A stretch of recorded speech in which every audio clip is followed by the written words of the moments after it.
तो हमने कहा भाई तेजस्वी यादव कलम वाले नहीं कट्टा वाले नेता हैं। दिल्ली के आरके पुरम में पैसा देकर लालू जी ने अपने बच्चे का एडमिशन कराया और वहां से आप 9वीं पास नहीं कर सके। लालू के डर से मोदी और मोदी के डर से लालू को आपको वोट देना पड़ता है। महागठबंधन अभी बिहार में सत्ता में नहीं है, लेकिन कल रोजगार मेला का आयोजन किया है पूरे बापू सभागार में। सर, किस नजरिए से आप देख रहे हैं इस चुनाव पे? बेरोजगार युवा उधर आकर्षित होते हैं या फिर नहीं? मेरे भाई, आकर्षित होना नहीं होना वो बिहार के युवाओं पर छोड़ दीजिए। बिहार का युवा इतना मूर्ख नहीं है जितना कि राजनीतिक दल और आप जैसे कुछ पत्रकार समझते हैं। बिहार का युवा इतना मूर्ख नहीं है। जिस महागठबंधन की आप बात कर रहे हैं, कांग्रेस का बिहार में करीब 40-45 साल शासन रहा। देश का सबसे गरीब और पिछड़ा राज्य बिहार कांग्रेस के राज में बना। जिस महागठबंधन की आप बात कर रहे हैं उसका नेतृत्व लालू जी और तेजस्वी यादव कर रहे हैं। ये लोग पिछले 15 साल 30-35 साल में 15 साल खुद मुख्यमंत्री रहे। 3 साल तेजस्वी यादव स्वयं से उप मुख्यमंत्री रहे। तो उन्होंने कितने रोजगार दिए हैं, बिहार की क्या दुर्दशा उन्होंने की है, ये प्रशांत किशोर को बताने की जरूरत नहीं है। पूरा समाज जानता है कि लालू जी के कालखंड को जंगल राज कहा गया और पश्चिम चंपारण से ज्यादा इस बात को कौन जानता है। किस दुर्दशा में यहाँ पर लोग रह रहे थे। शायद देश का एकमात्र बस का पूरे बस का यात्रियों के साथ अपहरण की घटना अगर मुझे ठीक याद है तो इसी जिला में लौरिया के पास हुई थी। क्या उस दौर को आप वापस लाना चाहते हैं? ये रोजगार मेला और कलम बांटना, किसी ने कहा कि तेजस्वी यादव कलम बांट रहे हैं, तो हमने कहा भाई तेजस्वी यादव कलम वाले नहीं कट्टा वाले नेता हैं। जब तेजस्वी यादव और राजद की सरकार थी तो बिहार की पहचान कट्टा बनाने वाले राज्य के तौर पर होती है। अब क्यों कलम बांट रहे हैं हम आपको बता देते हैं। कोई जब आप सुनते हैं कहानी, शेर बूढ़ा हो जाता है, शिकार करने की क्षमता खत्म हो जाती है, तो सुने ना सोना का कंगन दिखाता था। उसी तरह तेजस्वी यादव जैसे लोग कलम दिखाकर लोगों को भ्रमित करना चाहते हैं ताकि आप फंसिए। जिस दिन आपको फंसाकर सत्ता में आया तो अब उसका कैरेक्टर चरित्र नहीं बदला है, फिर आकर आपको खाएगा ही खाएगा। फिर यहाँ आकर रंगदारी अपहरण भ्रष्टाचार नहीं करेगा और जनता उसमें फंसने वाली नहीं है। पेंशन जो है मुख्यमंत्री के द्वारा बढ़ाया गया जी, और उसका बिल्कुल स्वागत करते हैं। आ रहे हैं, उस पर आ रहे हैं। वृद्धा पेंशन बढ़ के 1100 हुआ है, इसका स्वागत करते हैं। लेकिन आपको ये समझने की बात है कि 20 बरस से नीतीश कुमार मुख्यमंत्री हैं। उन्होंने 400 के पेंशन को कभी बढ़ाकर 410 रुपया नहीं किया। लेकिन 3 बरस ये जन स्वराज का प्रयास है। प्रशांत किशोर की ताकत नहीं है, लोगों की ताकत है। जब ये दिखा जन सत्ता के सत्ताधारियों को एक नया विकल्प आ रहा है जो ये बात कर रहा है कि 400 रुपया तो भीख से भी बदतर है। आज के जमाने में भीख से भी बदतर है। और जन सुराज की अगर व्यवस्था बनेगी तो 2000 रुपया किया जाएगा। उसके बाद राजद ने घोषणा की कि हम लोग आएंगे तो 1500 करेंगे।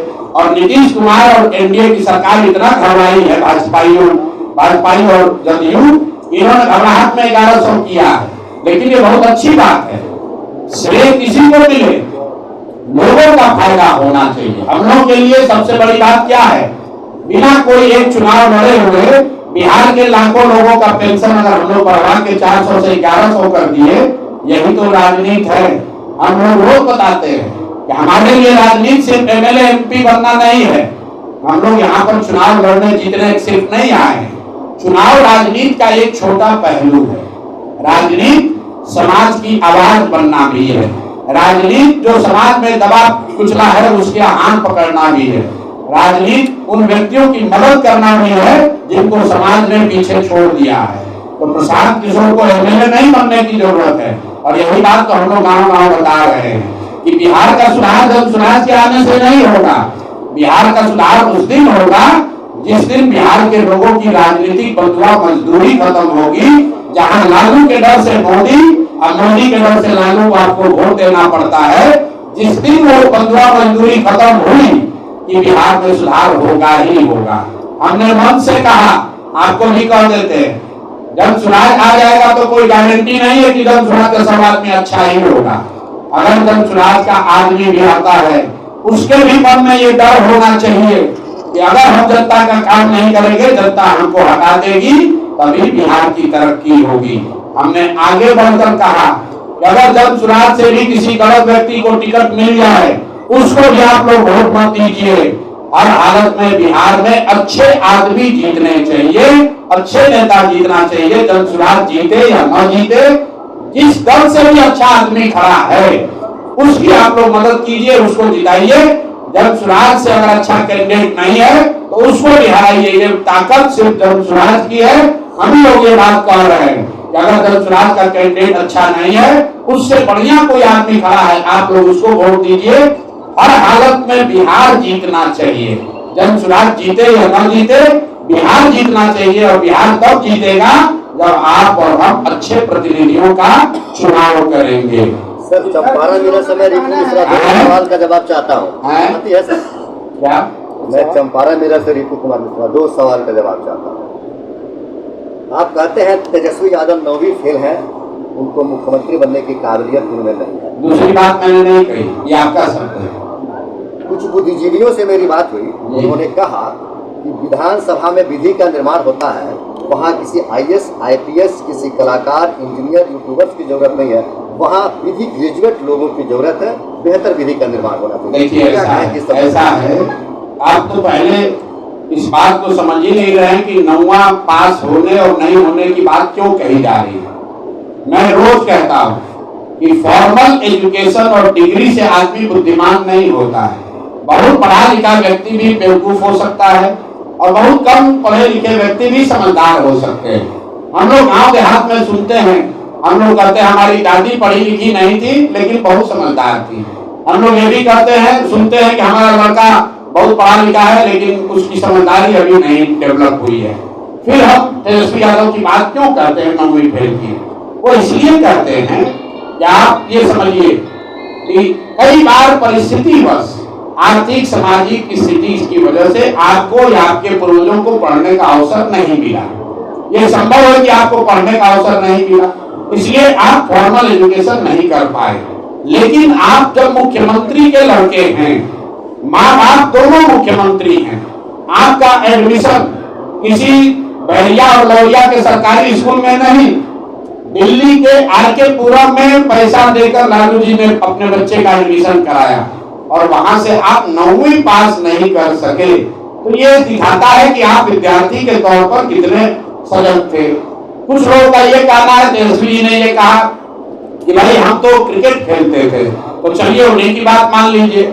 हालांकि लालू जी ने खुद कहा, लोकसभा में कहा, जाकर देख लीजिए कि हम तो सोचते थे कि हमारा लड़का क्रिकेट खेलता है तो तौली लेके दौड़ रहा है, पानी लेके दौड़ रहा है। लेकिन तेजस्वी जी की बात मानिए कि वो बहुत बड़े क्रिकेटर थे, तो भाई क्रिकेट खेलना भी आपने 20 बरस पहले छोड़ दिया, उसके बाद पढ़ाई क्यों नहीं की?